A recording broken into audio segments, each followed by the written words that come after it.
Hey, this is Misery Loves Company, a weekly social reading series hosted by miserytourism.com.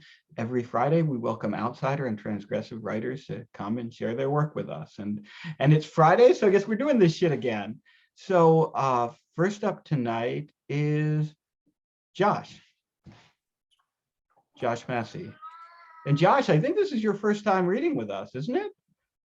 This is my first time. I've come and visited a couple times, and but I always had to come late. So I'm happy to have this Friday off. I can read something. Yeah, that's awesome. It's awesome to have you. All right. Let me just stop that share. All right, a little rusty on Zoom here. Let me go here. So I'm reading. I did publish something on the website on Misery Tourism a couple weeks ago, but I thought I would read another piece I had published on Thin Slice of Anxiety, which was kind of around the same time. And Josh, just before you start, do you have a link you'd like me to share? Yeah, I do. I do indeed. I can add you on Twitter and share the link. Okay, sure. Yeah, I'll share it right now. And,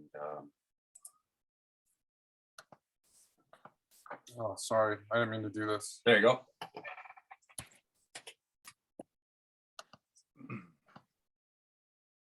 So this is called Woke Edgelord. And I'm going to read just like a teaser from it, a couple minutes. When we were up Brodsky's fire escape, prying open his flimsy screen door, the reality this was a long-standing comrade I was about to rob started to distract me from the task. And that's when a stream of injustices tore my mind. Brodsky was a distant fuck. Brodsky turned his back on me 20 years ago in the park with a sexual divergence. The universe was heading to heat death, etc. When Sal initially suggested we B&E Brodsky's, the fact Brodsky was an old friend didn't mean a fuck. But when we had to bust in the rest of the way through the door, then hogtie Brodsky's pathetic roommate with fluffy cord and waterboard him using our feathered plank and lavender water process to get him to tell us where the duffel bags were. The reasons for sabotaging this friendship were clear. When Brodsky came home early, coughing from his shift at Sky Club, when we had to put a foam bullet into his head timed exactly with the train going by, to muffle the firecracker retort Sal timed with the release of the Nerf round, that I was now both robbing and fake murdering a childhood friend was clearly a matter of justice. When force-feeding Brodsky's brains to his pathetic roommate with mime scoops, the reasons were certain. Brodsky, the Mayakovsky light imposter, stealing my ideas. Brodsky claiming my story was cliche, the fuck. Me and Sal were smart like that, not school smart necessarily, but noise canceling, Home Depot foam silencer, train whistle timing smart. When he saw what was going on after coming into the living room, Brodsky's eyes bulged. You fucking, then his eyes popped. Woke. He gagged at the absurdity of this heist. Edgelord, fuck. When me and Sal pranced as satyrs around the home in which Brodsky and his roommates' bodies now hung out largely around a crimson pool we'd poured from jumbo Heinz cans, while we pretended to flick matches from sprung index fingers and the play flames shot vertically on their wavery demon legs up the stucco sides of the sagging heritage home, whirled through the bed sheets of the abandoned rooms and whirled the imagined friend corpses in a tempest of flames. I remembered how me and Brodsky back in grade 9 had been dared to meet a group of sexual divergents in the park. We'd pack crowbars and planned to ambush the sick ducks. But Brodsky took off soon as the line of red-black dominoes billowed through the park gates and the divergence descended upon me. Then me, all these years later, on my knees, ejaculating into a toilet bowl as I remembered what they did to me with my crowbar, Sal, a sort of role model, his faucet screen mouth emitting an aloe cool to my puberty psyche. This old hero with the tight, non-stretch Levi's and the comb coif telling me, hey, you know Brodsky keeps 3 duffel bags filled with stuff from Sky Club. You know Brodsky's just using you for your networks. Brodsky is a sniveling Nabokovian Bly imposter. You know he came back to watch that night in the park as they molested you with your own weapon. Hence the squeal of rusty spring hinges, the splintering crack of the door frame, pinioning the pathetic roommate, triggering a foam bullet into Brodsky's brow, a brow furrowed as the true progenitors of his literary forgeries. Then mind spoon feeding his liberated brains to his background character roommate who may or may not be forced to lick the toilet bowl in the film adaptation. Then our special decision to save his faux pineal gland for later when we open the duffel bags from Sky Club.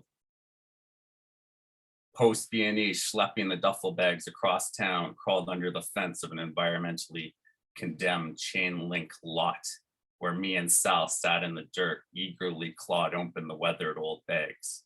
Of the contents, we couldn't have been more pleased. One of them was full of a bright, light, dignified substance like the sawdust of old growth trees or some sort of snortable talc from the forest floor. The second bag contained shredded documents, apparently theater scripts. The third was stuffed with Bazooka Joe wrappers. We swung the bags around and it was like true slow-mo and pano simultaneously. Sailors wrestling their Leviathan fabrics against the gales, scattering the goods around the condemned lot, throwing it in handfuls, the spilling contents we've been seeking to spill, confetti awful. Easy years didn't follow, however. At the job office, it's no other than some guy from the thespian scene we'd all been part of back in the day, swiveling in his pleather manager's chair to take my resume. ...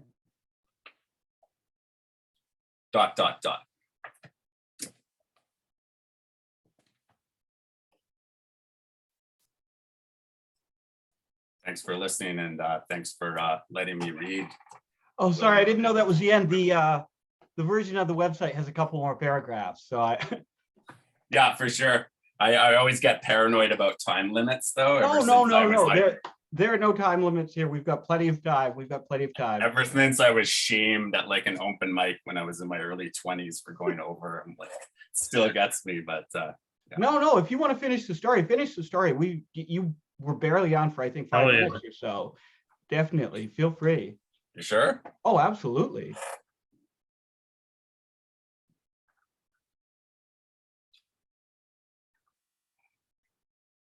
Didn't you, if I recall, break into Brodsky's place a couple of years back? Thrusting me back my resume with a pseudo grimace. Not sure where I should recommend you apply. How about Backstabber Bistro? But thing is, for years it started coming out, Brodsky had been fucking and being fucked by numerous of his friends' lovers and wives. So somehow what Sal had done to me, in hindsight, started to be seen as a kind of socially sanctioned comeuppance. That Brodsky, he had it coming to him, was the consensus. I even ran into Brodsky at Sky Club and we sat for a pink drink together at his suggestion. Yeah, I've fucked a friend's partner. So the fact that my friend B&E'd my home, nods at me as if we had company at this tiny round table, neurodivergent as fuck, taking my most precious and visionary shit, murdering and cannibalizing me.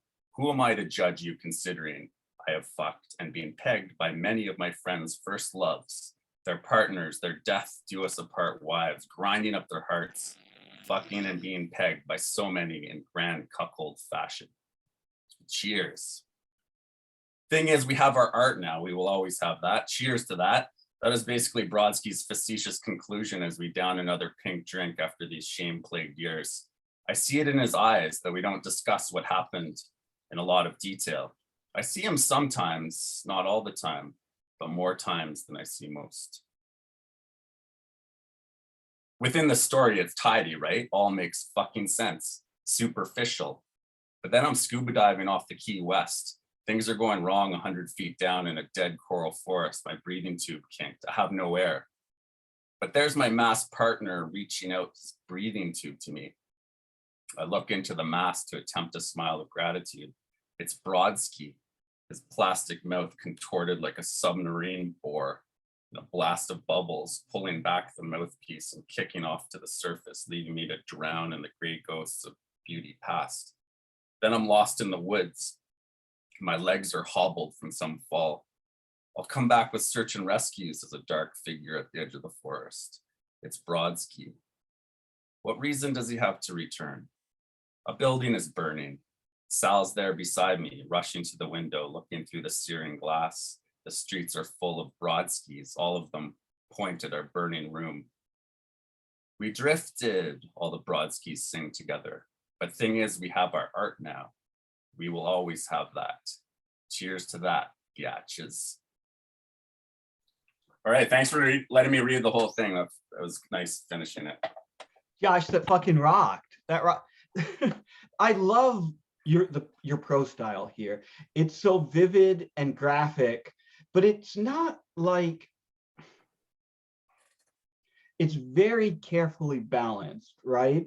Because every time it swerves in the direction of being like gross and graphic and nasty, it quickly swerves back into beauty. And every time it starts to get like flowery, it swerves in the other direction. And the way you've constructed this here, it does a really great job of creating this like really tense and delicate psychological state for the reader and keeping the reader on this kind of tonal knife's edge. And it's really fucking marvelously and gorgeously written and well constructed. Thank you so much, Josh. Fucking rocks. Thanks again, man. Yeah, thank you. Yeah, that epilogue is really, really nasty and awesome. I love that we have our art that's repeated a couple of times in there. That's like the best thing. I love it. Like William said, I like the way the prose is like kind of balanced and how it delivers like the nasty punches and also the really like just bleakness of everything. It's pretty cool. Awesome. Thanks, Rudy. Means a lot coming from you. Yeah, thank you, Josh. Next up tonight is Grapes. Okay, so I wasn't too sure what to read tonight because I didn't know it was your birthday. So that really changes everything.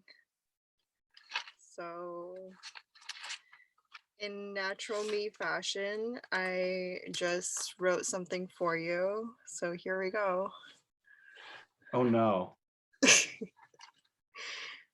Happy birthday, William. I'd give you a birthday present. I'd let you motorboat me. I'd bake you a cake. I'd give you a back rub. I'd walk down the street with you toward the closest more than decent meal. It's your birthday and I want to give you a present. A gift for you and just you. A present forever, a present forever for you. A poem wrapped in light blue. A poem ringing, ringing, ringing. Hello, William? Are you there? I was just wondering if maybe you'd like to go out sometime for a burger and wine. No fries. Well, would you? That was very sweet. It was very sweet and also just a little nerve-wracking. And just I don't like it when I don't really love it when the spotlight is on me. but it's a fantastic poem and I'm flattered, and it's really impressive that you threw that together in such a short in literal minutes. But thank you, Grapes. Thank you, Grapes. I'm not going to say any more because it was about me and I don't want this shit to be about me, but thank you. Thank you. Happy birthday. Yeah, thank you. Anyway, Dan's up next. Dan, Dan, this better be about something other than my fucking birthday, man. Dan's about to just literally start singing happy birthday. No, that's I can't do that fast. Wait, do you have a ukulele? What are the chords, Carter? Happy birthday. I don't know, like C and G probably. I think Okay. it might be a G7. I don't know. William, how do you feel about that? You know, Yeah. I think, I believe you sent us a document before you knew it was my birthday, and I think there's a story in there, and I'm sure it's fucking great. Okay, right? I'm sure, it's sure, sure. fantastic. Okay, fair enough. All right. The story is called Three Card Monte. The ambient noise of all the roommates in the house quieted enough for Shauna to pass out while No Country for Old Men played on my computer. Admittedly, the room reeked of dirty laundry and cigarette smoke, but she wasn't put off by it in a meaningful way. Her real boyfriend would call her late at night to see where she was, and she'd quietly sneak out of my room and into the bathroom to talk to him in hushed tones, not once mentioning my name, that I could hear as though that would make the situation better. Shauna was a server a few years older than me that I met at work. Shauna kept saying that her and her real boyfriend were in an open relationship, but also engaged or something. I still considered asking questions, but it felt like we were at the point where asking questions is a quick path towards not getting laid. She was in the bathroom so long I paused the movie and went out to the kitchen where I could hear my roommates watching Super Troopers on mid-grade LSD. Are you guys watching Super Troopers again? I asked, and they nodded. Then I would leave for 30 seconds and then come back and say the same thing. I did this a few times until Craig's mouth opened and started giggling, going, "Oh shit," until Steven rolled his eyes at me from the couch closest to the kitchen. "Trip setting," I said quietly. "Trying to, dick." I went back to my bedroom and lit another cigarette with the movie paused at the part where Josh Brolin is listening to the birds in a tall, lonely tree. "I have to go," Shauna came back. "Okay," I said before he made out for a few minutes on my bed, and then she took her keys off my desk and wandered into the darkened house full of my friends tripping balls. I loaded up Age of Conan just before two of my friends came into my room. "The vibes here are way better," one said. "Dude, we were outside and the trees in the park tried to grab us." I couldn't help but smile at all the dudes and woes coming out of them. LSD and other hallucinogens scare me, so I couldn't ever partake. Even swallowing dirty pressed ecstasy tablets was too much like a Russian roulette-esque way to enjoy a weekend most of the time. "Is Shauna gone?" Craig asked. "Yeah, she went home," I said. "Her little brother was over here visiting your brother earlier today. They were playing Halo." "Cool," I said. "I'm going to bed." "Shauna's a cool chick, man," Mark said. "But you guys should hang out more." "Next time, dude," I said. "Good night." "Sure, man." I loaded up Age of Conan and did some more grinding until 4 a.m. The restaurant Shauna and I worked at was always dead except on UFC nights. It was new and above an insurance place at a strip mall with a Best Buy in the center of the lot. It was a poor neighborhood with mostly immigrant families, so there wasn't a lot of money floating around for sports bars. The owners invited all the workers on closing shift to stay behind and drink so they could get to know us better. They had a stack of red Solo cups, completely unwrapped and taken out one by one and arranged in a cluster. Each cup was filled with a splash of vodka and orange juice from a white wax carton. The boys around the table hurriedly took sips of the drinks, but both waitresses didn't even touch the cups. Shauna seemed completely frozen in her seat. "You're not drinking?" I asked. "No, I don't think I should," she said. I finished my cup of orange juice and vodka quickly and pointed at Shauna's drink as if to say, "Can I have that?" She tried to clutch it away from me, but I slipped it out of her hands and took one big gulp before wiping my lips. "It's my Friday," I said jokingly, and not knowing why Shauna looked so horrified. I woke up on the floor and crawled my way to the dish pit to fill it with puke, embarrassed and scraping my hands in the sink, trying to get it all into the drain without anyone noticing, even though everyone at the table looked mortified for different reasons. It wasn't like being drunk to me, and I didn't remember even drinking enough to black out. Shauna tried to carry me to her car, but had to get two of the other cooks to help her. The drive was silent for the 5 minutes it took to get back into my place, where my friends were on acid again and watching Die Hard. "You saved me," I kept saying to Shauna as they let my pants slip from my waist up the winding staircase of the house. "I have to pee, though." I pissed and came back to the bedroom where Shauna was sitting up on the bed with her keys in her hands. "Are you okay?" I asked. "You seem different." "You got dosed," she said, "because you drank my drink." "With what?" "Something. That's why girls don't accept open drinks from strange, older, creepy men." "Oh," I said. "I can't go back to work there," she said. I need to find another job, but then we won't work together. You should probably find another job too. Probably, I said. My check was late last week. I can't believe they tried that shit, Shauna said. The check or the drink? Both, she said. You're still fucked up, aren't you? Seth, why are your pants in the stairs? Bow chicka bow bow. I heard my brother calling from across the house through a shut door. I feel fine, I said. So they tried to dose you and then I drank the drink? Yes, she said. Fucking animals. It feels familiar or something. What do you mean? Shauna asks. I think it's happened before, but the memory went blank before I could express it through the G-hole I was still in. I woke up and Shauna was gone. The clock on my computer read 1:23 p.m. and there was a half-eaten Pyrex baking dish sitting full of brownies on the kitchen counter. A post-it note read, "Warning, special, eat if you dare," beneath the dish. I was already thinking of no showing to work, so I said, why not, and quartered the remainder of the brownie and microwaved it for 12 seconds and poured out some milk. Whatever drug was in Shauna's drink the night before had worn off, and I was hungry enough to finish the brownie and take another corner piece and eat that too. I lit a cigarette inside my bedroom and clicked through Age of Conan and tried grinding mobs, waiting for the THC to kick in. It took a few cycles of grindage before the brownie hit me. I logged out, turned off my computer, and laid in bed with all the covers on me and an ashtray on the nightstand. I hallucinated in my blanket, breathing for hours, too scared or too stoned to get up and move around. I didn't even have the strength to light a cigarette. Shauna called my phone asking me where I was. I checked the clock and it was 4:30 p.m., 30 minutes late for my shift. I'm sick, I say, too sick to call in. I'm putting in my notice today, Shauna says. I'll probably leave early and come see you. It's dead here. Cool.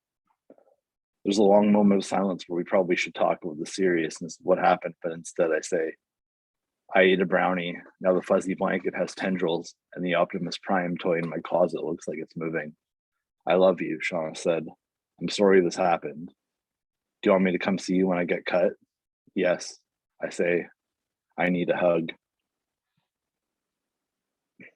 That's it. God damn, Dan. So, I'm not a guy who puts like authenticity on a pedestal, right? Like I'm usually the guy who says, well, like literature can't really be authentic. We shouldn't be fixated on like authenticity or realism or whatever. But my God, Dan, this piece felt like realer in a way than like any piece that I've read or heard in a while. And I don't know if it's just that the specific like details of like not just like exactly the kind of like shitty low income like working class world that I grew up in, but like it feels like that shitty working class world from exactly the moment in time when I was growing up, right? Like the movies they're watching, the drugs they're doing, the stupid jokes they're making. You walk into the room and they're watching a different stupid movie high on a different drug.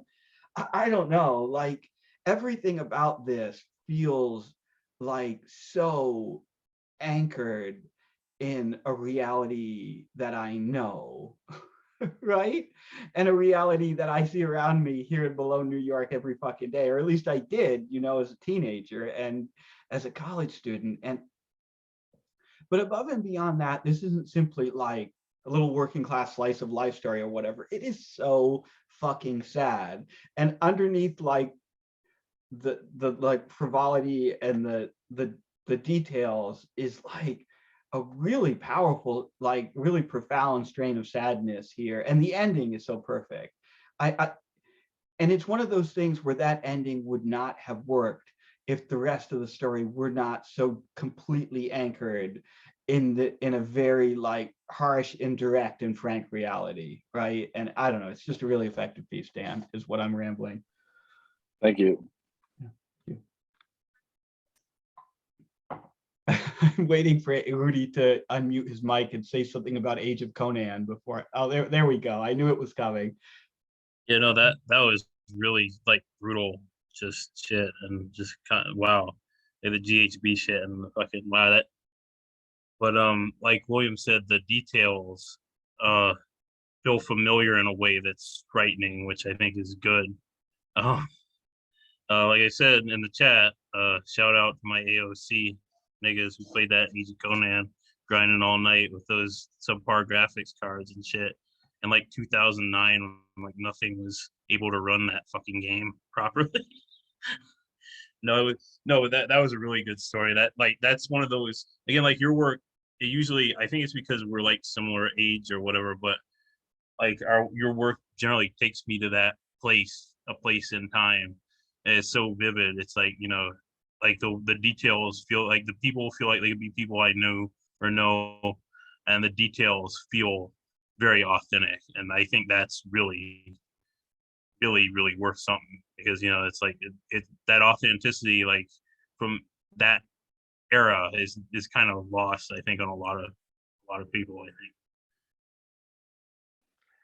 Yeah, and that era hilariously was the one era where GHB was actually fucking legal to buy and sell. Yeah. Yeah, fucking some just frightening shit. Like, yeah. Thank you so much, Dan. GG is up next. All right, I got a couple of poems here.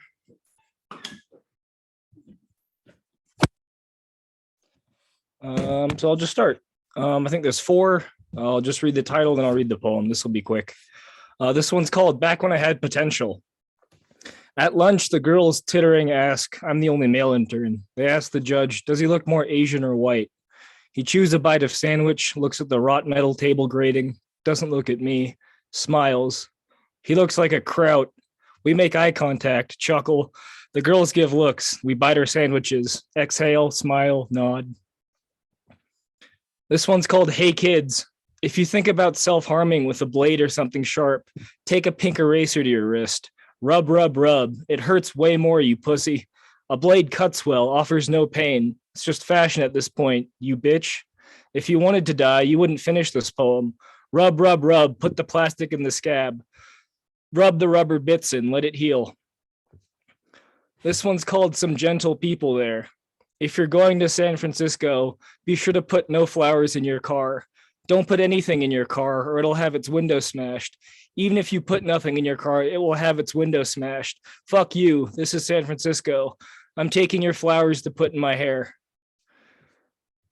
This is the last one. This one's called I'm Sorry, I Thought This Was America. Women should have urinals too for equality, but they are so bad at aiming their piss, they would probably just get a patch of AstroTurf like dogs at airports. That's all I have. GG.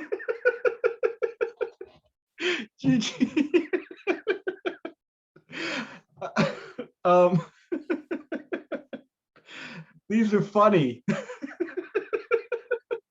No, GG, oh my God. I'm still fucking laughing about the San Francisco one. The San Francisco one is, it's like, it's just so funny conceptually, right? It just like the way it it takes all our romantic notions about that system, that city, excuse me, and literally smashes them, right? And the, I don't know, these are just, the second 2 were hilarious, and the first 2 made me a little sad, especially made me nostalgic and sad, probably because today is a day, all things considered, when I'm primed to feel nostalgic and sad. But these, as usual, GG, just really wonderful, concise, and very sharp poems. Thank you. Thanks for letting me read, man. Yeah, thank you for reading. Yeah, Rudy, you're up next.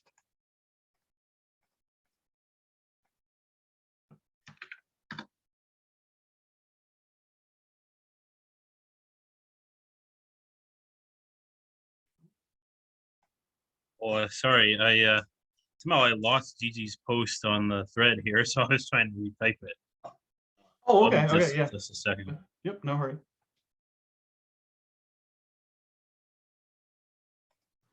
I feel like from a feminist point of view, right? The AstroTurf is almost problematic in that you're As a feminist, I agree, and that's why I think it would be what women would get, and it's not what they deserve. you're inching at the false recreation of nature for women when we deserve the real thing. Why not just grass? That's fair. Why don't we all just get grass? Why don't they just every restroom, you just open the door and you're outside? Whoa. I I see. I only heard part of that, and I heard AstroTurf, so I thought, like, oh, are you talking about my super character, who's also very problematic? I was like, yeah, that's yeah, but no. Sorry about that. So I'm gonna read from these stories. Basically, they're about child soldiers. So the hook for this, I wrote 2 more of these today, but I've been writing them. I guess they're what you'd call like song fic, and that they're based around a song, like a musical interlude, or what, like a music song from a Spotify playlist. The hook of the thing is, I'll just read it off the website. A platoon of child soldiers baked on brown, which is, I understand, is cocaine and gunpowder, hacked into a necromancer's Spotify premium account. It is now the soundtrack to their cursed existence. So I'm going to read a few of these stories. I have 2 new ones to read, but I think I'm going to start with reading Remember Loud and Long, which is one of my favorite ones. So this is based on the Corb Lund song called I Want to Be in the Cavalry. November 1st. Simps pound drums in my head. Simps going bop, bop, ba, ba, da, da, da, da, da. Simps going 1, 2, 3, 1, 2, 3, 4, 5, 6. I want to say, I don't want to be here. No. That rhythm's wrong, is what I say in my head as he goes upside it. He also inside my head. He marching next to me, but outside the line. He is the commander. I am cavalry. There is me, but there is also we. We is 11 soldiers and the commander, Josh. I don't count. I know it's 11 people altogether because 11 is 2 more than all the fingers that I have, and also the number that comes before Josh's number of years total. Our cavalry is fierce. We ride no horses or jeeps. We ride in heads, which ride shoulders, which ride torsos and lower body portions. It's a little like Voltron, boy and girl powered cavalry. Heads are the best kind of jeep because they are never running out of fuel. Anything can fit into a head too. Josh is bigger than me and fits comfortably inside my head. There are other places he cannot fit, but the head is vast, like I said. I have memories also in my head of cavalry engagements on open fields where we do best against those without vehicles, of graves where there is many bodies shot up with 762, which is a special number that counts you instead of you counting it, of Josh not fitting into places. Ouch. Memories are like fuel for a car, but high octane performance fuel. The big one, the great commander, who fits all of us, even Josh, inside her head, says that memories are the most dangerous thing that can fit into heads. They are what drives cavalry doctrine, which I guess is what the cavalry does when it is malingering. Malingering is the feeling you get when you miss Ma, but you also shot her through the head and spilled all her memories on the ground. It makes you go to the doctor. The doctor slaps you and says, get back to the front. You're a soldier, remember? Memories burn as hot as diesel, but we can't really use our memories to burn our own shit. For that, we use regular diesel. Lately, there are a lot of bagpipes and drums in my head. Banjos. Lately, I am wondering what it would be like to be in another head. Lately, I am considering volunteering to clear mines. That is simp work. Simps volunteer. I have never volunteered for anything. Next, I'm going to read To the Point Where They Can No Longer Deny. And the song here this was inspired by is Depleted Uranium is a War Crime by Anti-Flag. December 14th. It is on today, the year of our Lord, that I am giving testimonies about the big one before this court. The big one is old. She is so old that she has been traipsing around this continent or the other since they were all one continent, one love.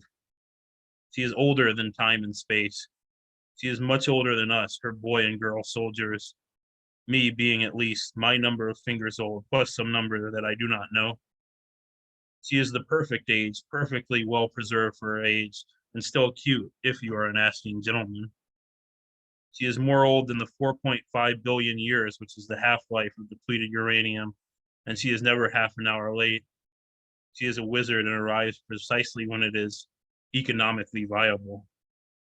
We have never, ever used depleted uranium in our doing of war, like ever, as Taylor Swift would say. Depleted uranium is so hard that it pierces tank shells and forces the people out or dead, like what is happening when someone cruel gathers together faggots outside a village and forces them to kiss, admitting wrong to Creator, or be beaten to tears, admitting wrong to themselves. I am not admitting wrong here. Depleted uranium lingers in the soil and firmament, creating problems for years to come, like a problem child who shoots dogs that are not strays with a nail gun. I am not admitting to killing any animals. Depleted uranium creates childhood leukemia, which diverts Ronald McDonald from his primary duties of hamburger cook to burial orderly, as they fade quickly and become skeletons that eventually stand still. The skeleton on trial today, a grand general of the big one, is capable of a great deal and has rarely stood still except as a stone wall against the flying bullets and shells. Indeed, he is standing in the stead of the big one, answering for her, as she is very busy and cannot be here to be tried herself. I am not admitting to being a skeleton yet. For closure of my testament, I would tell you of my service in the big one's armies under the foot of this general and with lesser unmoved skeletons under my. Big one herself has always treated me with respect. When recruiting me by force, the big one did not ask, as inferior militia commanders do, is it a boy or a girl? She asked, is it normal? When my mother and father tried to explain that I was asocial, the big one took me anyway, saying, what do you think you should do to them? People who say that you were basically retarded. I am not admitting to killing my parents. So the next one I'm going to read is about a blizzard, and then I'll read, and they look just all this, they all look just the same, basically. So about a blizzard. July 25th. Water parks are legendary fun, and I can really not say anything against them. Today, I am saying little about myself because I am an elemental of the waves with liquid good brain waves. These feet that I don't have are kicking in the deep end of this pool. These memories that I don't have are being sucked down drains only to re-enter on the other side, filtered with an impact that feels like a gentle massage for someone's back or lower parts. We are naked today. Clear water for clear progress is what a political officer saying to us while we stood, cocked, in the swamp country, our troops taking frequent dips with the belly-panged gators, and less frequently returning to the surface. The sight of the spiraling orange tower gave us just enough get-up to overrun the city, and this tower, I have slid down it more than once now. Every splash coats my stomach with good slosh. Josh cries, anyone who speaks about the bush today walks the plank, as he sends poolside comrades into the breach with his foot. Splash. Loud music says swears and anatomy. Splash. I sling blue magic at Anne because I am a skull man who is all about whipping water. Splash. Two bristly old officers in the regular army give Moon and Nissa rides, and there is a lot of one-way saluting. The girls wear expressions that dart between good slosh, bad bathroom feeling, or sad slosh, an emotional baseball diamond with bases loaded, but water dilutes all other fluids. Midday, one of the general officers blows the whistle. We snap to attention and grip the sides of the pool, the closest thing to a trench worm. He says, while laughter makes his painless belly rumble, I fucking brown. Man is really gasping. Do as much brown. Sorry, Yeah. sorry to interrupt you, Rudy, but your mic, the last few sentences, your mic has really been cutting out. I don't know if Okay. you're like coming in and going out. I'm not sure if the mic is far away from your mouth or something. Okay. Yeah, I'll just reread the last. Where did I stop? It was, let me see. I think midday, one of the general officers blows the whistle. Is that Okay. okay? Okay, so midday, one of the general officers blows the whistle. We snap to attention and grip the side of the pool, the closest thing to a trench berm. He says, while laughter makes his painless belly rumble, I fucking order you to do as much brown. This man is really gasping. Do as much brown as you can. Fuck. Some are panicking. Are we to be sent again to chase and follow bullets? Then Josh dives into the deep end and starts splashing around. The general climbs to the top of the orange slide, jumps off, and does a cannonball. Total immersion, nose burn, coughing fit. A chill overtakes us. This witch doctor with 3 temporary starfish tattoos slices my upper arm. The starfish are on his chest, where a general's stars would be. I realize the pool is red. Somebody shouts, "Hell is real," which is our battalion's motto. Something rubs me like itching powder being poured onto an itch. My pupils dilate. And yeah, that one was a Water Whipping Wizard by Jody Hyroar, also known as Riff Raff. Okay, so this one, this last one is called And They All Look Just the Same. It's inspired by Malvina Reynolds' Little Boxes. June 17th. Today, in the Great and Powerful District, there are very many developments. We have been doing much stacking and digging and filling. Mostly, we are stacking and filling because the polite nature of GNP denizens, beyond docility, as Josh, the commander, says, encourage them, with our artillery's help, to carve out spaces for storing loved ones, in between interstate medians, in front yards, in green carpet fields where rich people play with their balls. The big one, who puts expired people back into life with sorcery in the same way a coach will be agitating on the sideline saying, "Number 11, you are fresh enough to smash some more heads," has told us to box up all the seed succumbed, exit wound abundant, black, torn and bone showing people we find and put them in the ground until they are skeletons. We follow our orders. Lots of the boxes are cardboard or plywood because we used all the pines for our own. Kojak, Brand, Layla, Gorsk, Bennett, Bobby, Dawn. The pine and embalming will make their skeletoning slow, and the last to be skeletons will be great generals. The training center is full of life, unlike the rest of this community, which is suffering a bit of a downturn. Everyone who has more years than I have toes and fingers has been followed by bullets because youth, we are the future. The center was once a pool where the big animal called K-12 drank. K-12 is a predator who eats children and makes paper pellets called ticky-tacky. I have never seen a K-12, but we are finding its feces everywhere in the training center. Nasty creature. And that's it.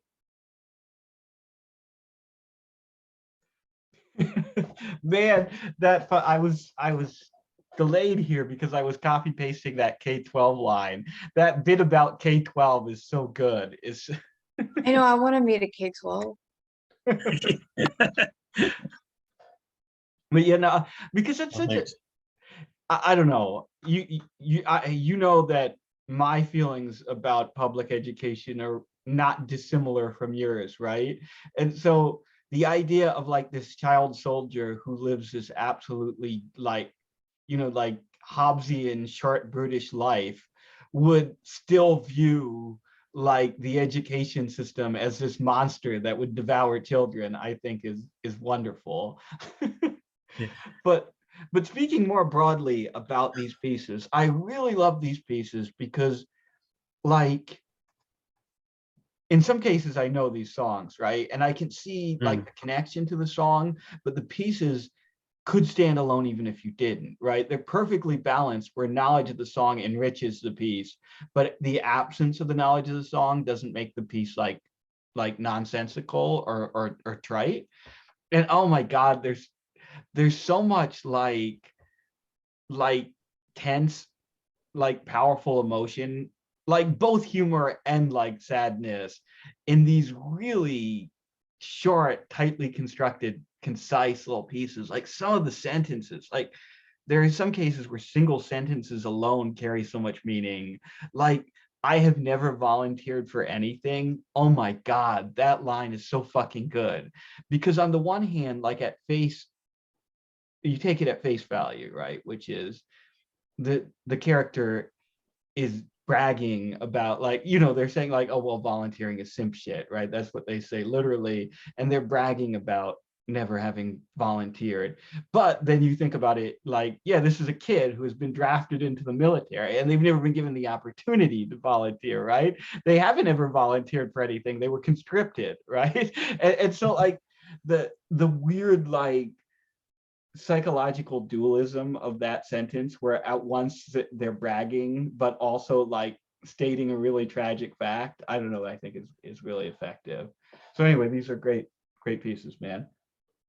Ooh, thanks man, thanks for letting me read. Yeah, no, thank you, man. So That was fucking genius. it wasn't it? Thanks Aaron. Yeah, like for real. Wait, well, I'm curious, have you heard like I think it was Ice Cube that was like, he was on this like Today Show or something. He's like, I went to LAUSD, like, give me a break or whatever. yeah no, and I I don't know, I don't want to go on a rant about public education or anything, but I agree with you because I demoralizing. on it though. It's terrible. Anyway, Rudy, thank you so much. And Gabe's next.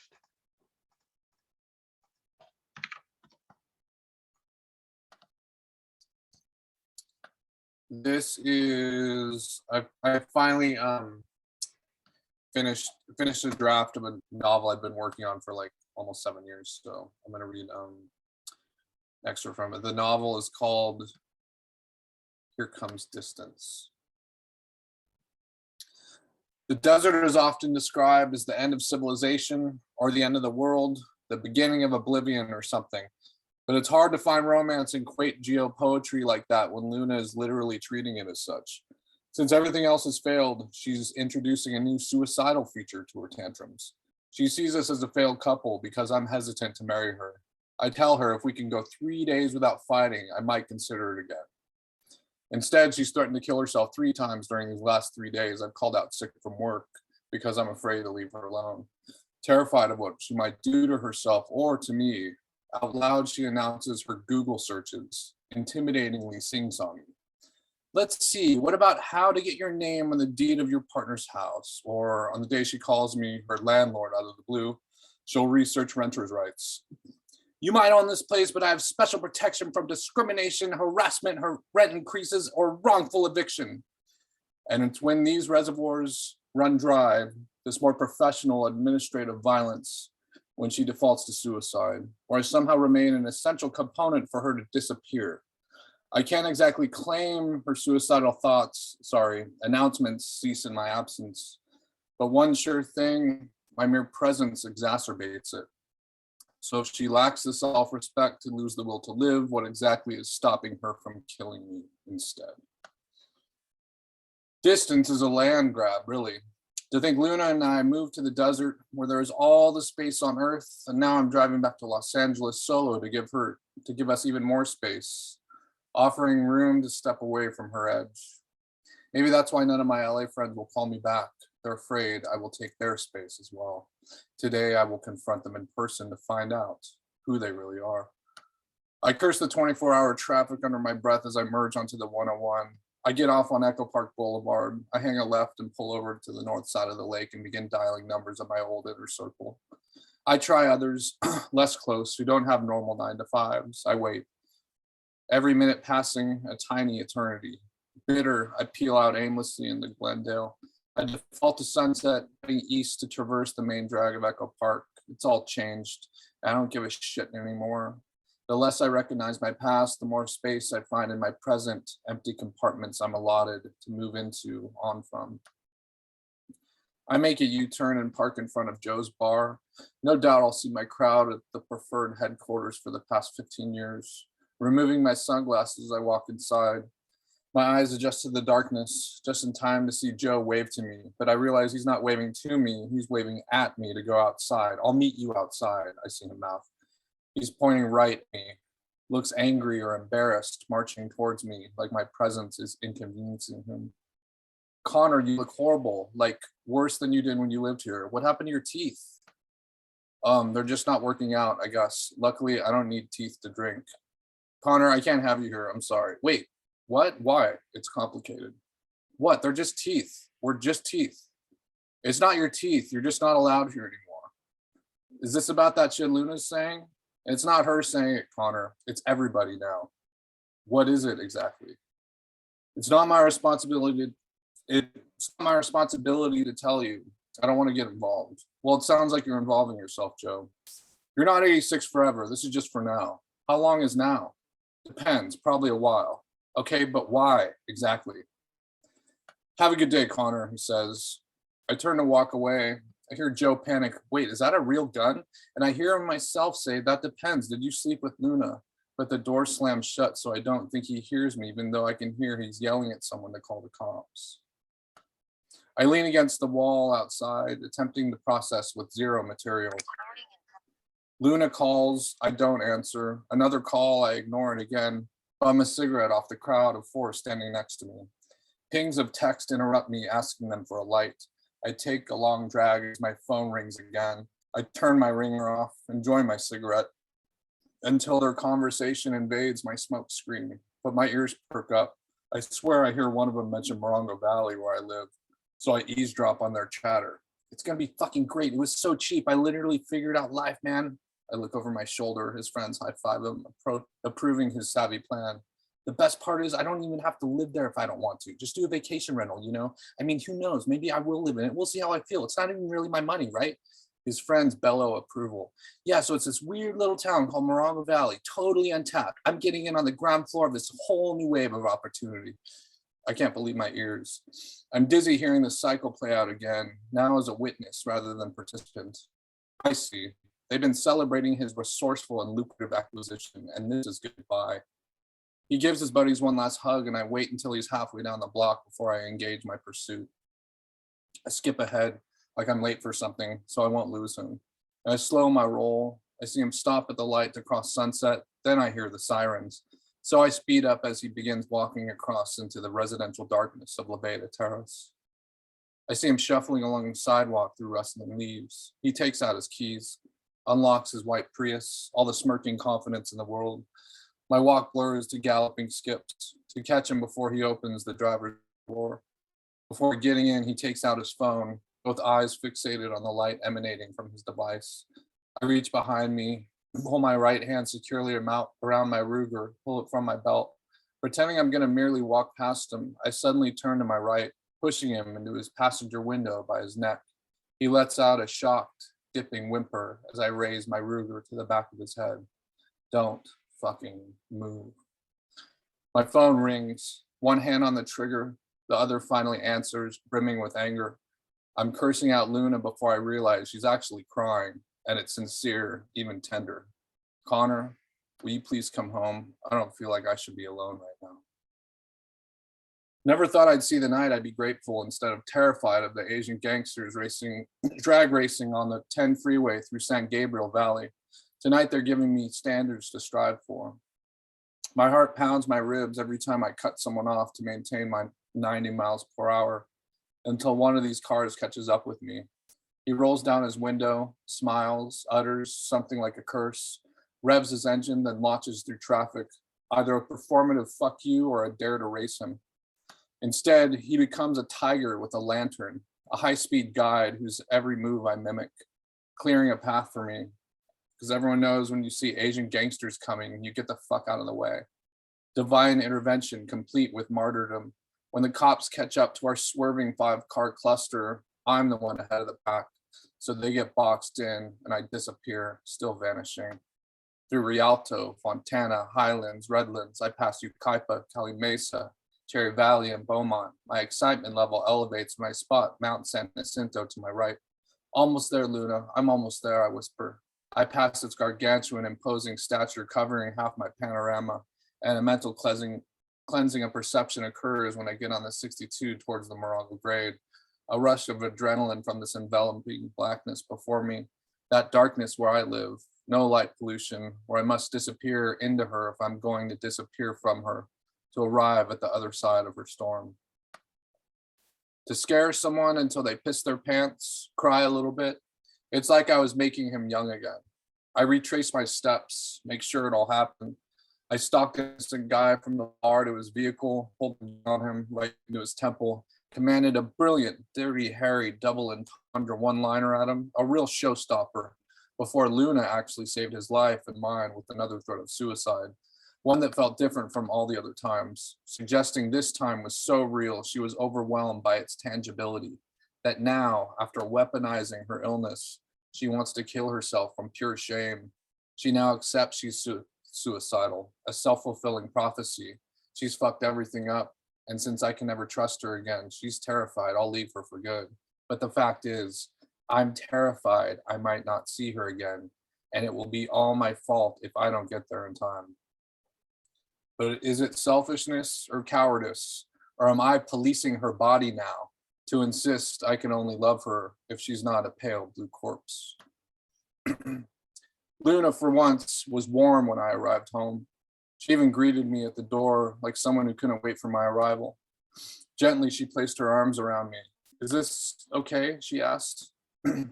This feels like the only thing that's ever been okay, I replied, grateful for the tenderness, this brave vulnerability. She walked me into the bedroom.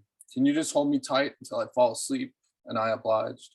Laying down beside her, I remember her grip around me firm, then tighter until it hurt. Now I'm in the bedroom behind a locked door, holding it closed with all my might. She's on the other side, naked, trying to knock it all down with all of hers. We were almost asleep, nearly at peace, before a small but typically circular argument ensued. And in an effort to end it, I said firmly, I need you to leave me alone. She began disrobing, grabbed my hand, touched it to her breast. First, I was surprised how fast I snatched my hand back, then shocked once my whole body recoiled from the most beautiful girl in the world errantly striding around the house, trying to fuck me. And as I accelerated into a stomping run, Luna's phone rang incessantly, providing a demented soundtrack to our repellent dance until I circled back into the bedroom, locking her out.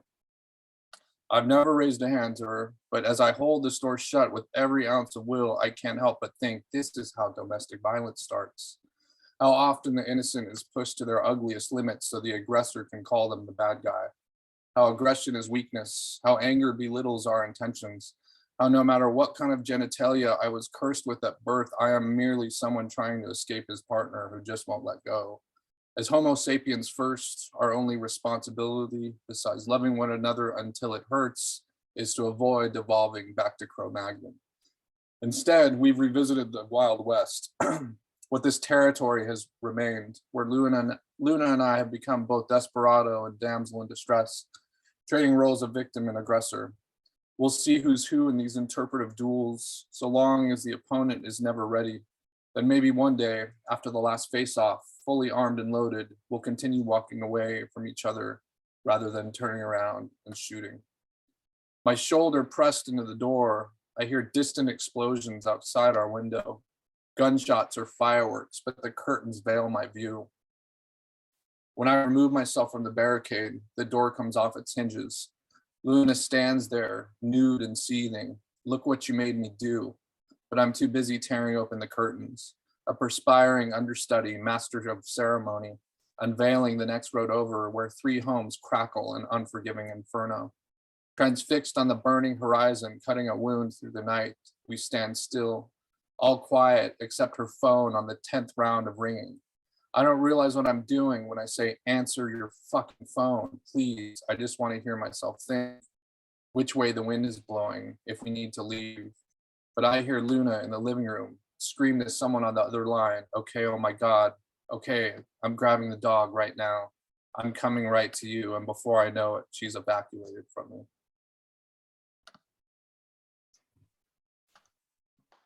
Gabe, that was riveting. I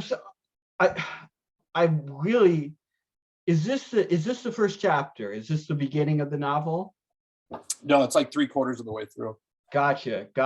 Still, even without that context, the earlier context, this is riveting. This is what I love about this piece is, on the one hand, it's so like absolutely like manic and frenetic in its pacing, like it's driving forward constantly, but your narrator is so cold, and the like tension between that like coldness and like the just propulsive force of the prose is really interesting to me, and creates a really fascinating, I think, kind of tension here.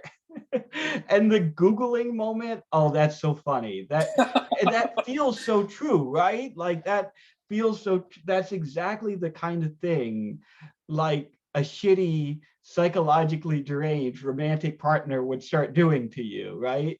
And it's in those details, I think, the details of that derangement, that it really shines. I don't know. It's really good though.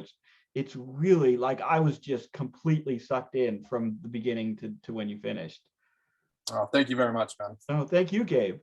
No, it's exactly like what William said. Like he has it down of like why your stuff is so like immersive, I feel like, but also like, I mean, I really love anything you write about dysfunctional relationships. It's so relatable.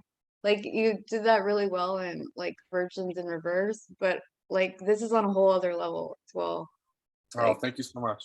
Really appreciate that. for real. I mean, you read something here with Luna in it before, and it was really, really good. And I love how crazy she is. This is great. Yeah, and it, And yeah. like I was like, oh my God, like the Google thing was like, I'm glad that was effective. It's my failed naturalist novel. Like the main guy is trying to write like a pretty book like about nature and stuff, and he just keeps getting interrupted. So that's sort of, it keeps kind of going back and forth. Oh I man, love that. that's like, great. Oh, that's great. Yeah, That's a really fantastic- like pastoral naturalist splendor could just complete like. But a then you still have like domestic the dystopia. self-insert character that you've been using for a few things, What's that? right? I mean, are you using like the same like self kind of insert character you've been using for other stuff? Yeah. I know. Which I've read I'm a stuff- fan of. Like it's great. Yeah, I know I've read stuff from this before. Yeah, like I'm sure whenever it comes out, you guys will recognize at least half of it or something. Yeah, I really like the parts that are like that depict kind of like the violence on autopilot.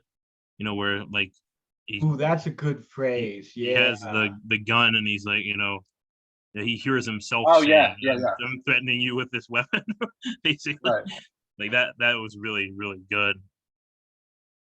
Thank you. And Yeah, you have like a way of like making like even like I could never pull off writing anything about Asian gangsters, but you can. That's amazing.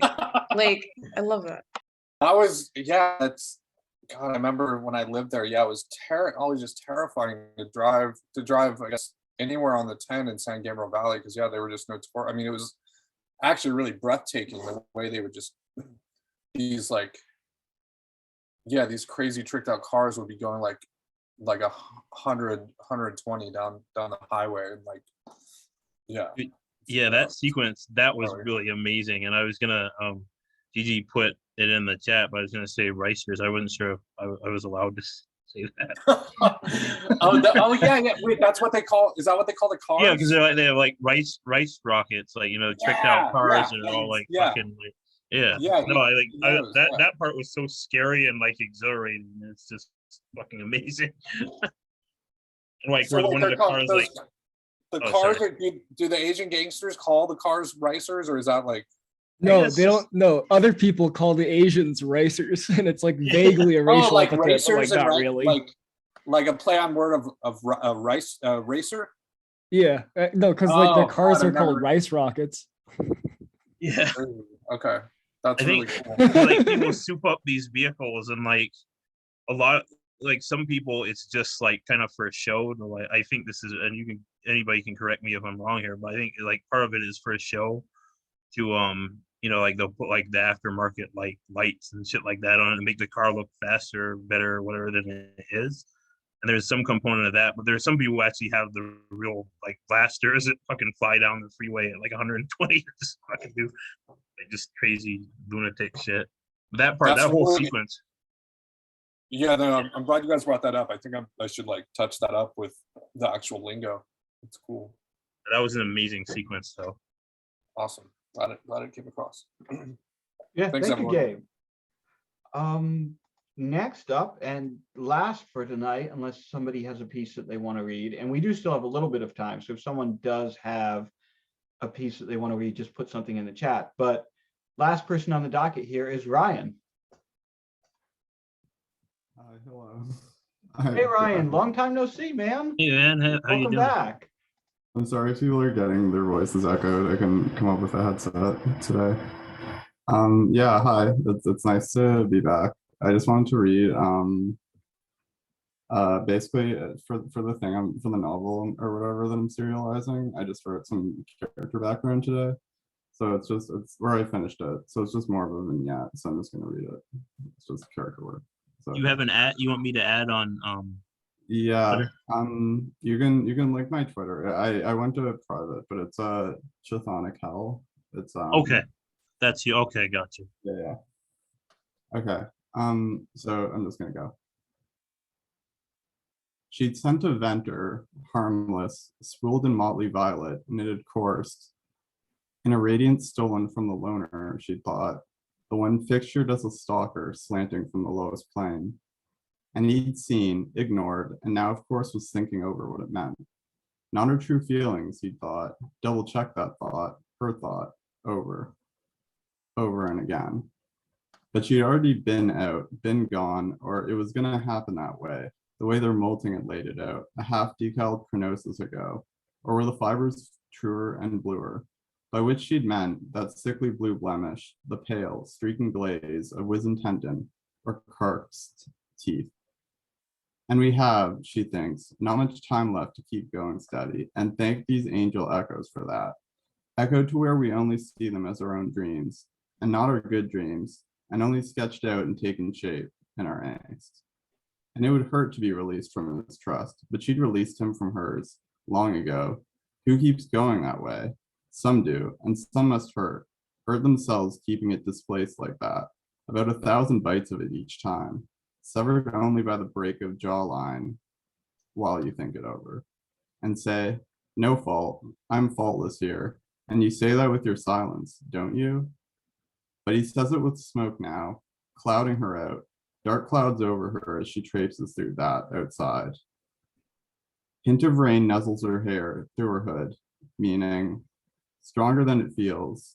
Flame worked lacing of her hair glued against and into banded nylon, heavy with damp. And more obeisance to gravity. She can feel it, even so. But no curl strings her eyes yet. And all the fashion trend swims by her. In no way is she swimming through it.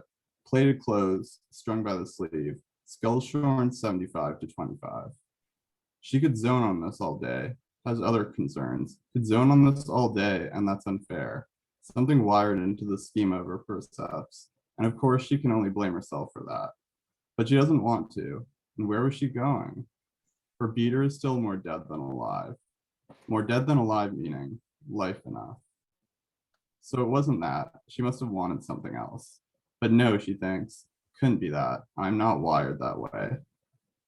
And so she's wired herself out of it, but still, dark clouds hanging heavy over her, patches on the pavement, blooming in shadow over lines ebbed, and in some cases, shortage, in intent. If you think, she thinks, there's life enough here, I'll prove you wrong. I'll make you care about it. But only in hushed voices do they talk about disillusion. In whispers do they dare into what it means. What is your problem? She hears someone say. It's not a good enough design. Some poor loser must have shorted his shit by a headpiece for that. Such a waste of time, right?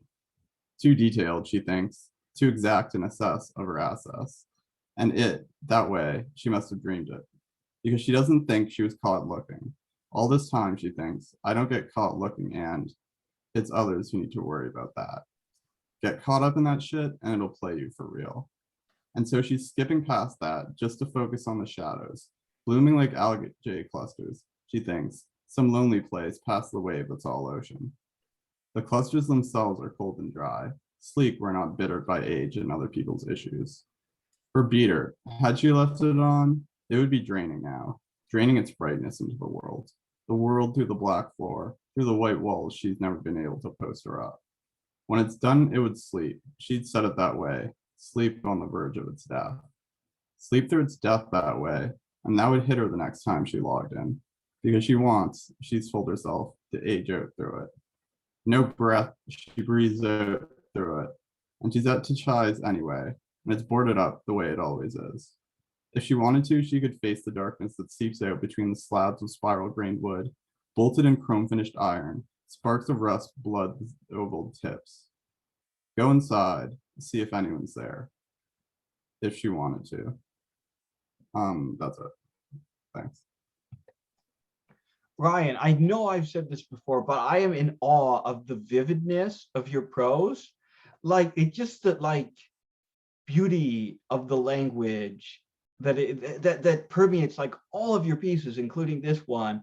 Like, even when you're just essentially scene setting, right? Even when you're just cultivating background or describing a landscape or a character, like everything is just so gorgeously described, and it's as true now as it is of your other writing. So it's good shit, man. Good shit. And also, I really dig the camera setup you have there. The lighting is incredible. Like half of your face is lit. It's really bleak and morbid looking. Yeah, I was just gonna actually say that first of all, that was amazing, and I love how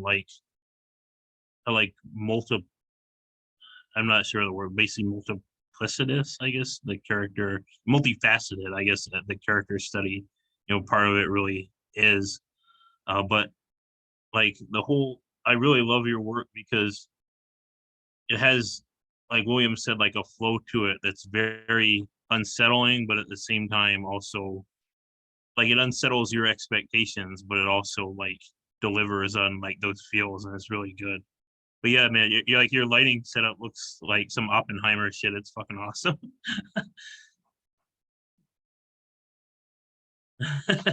Thank you. Thank you. Nice things to say. I had a shitty day, so thanks for that. I feel you. Yeah, man. Thank you for reading.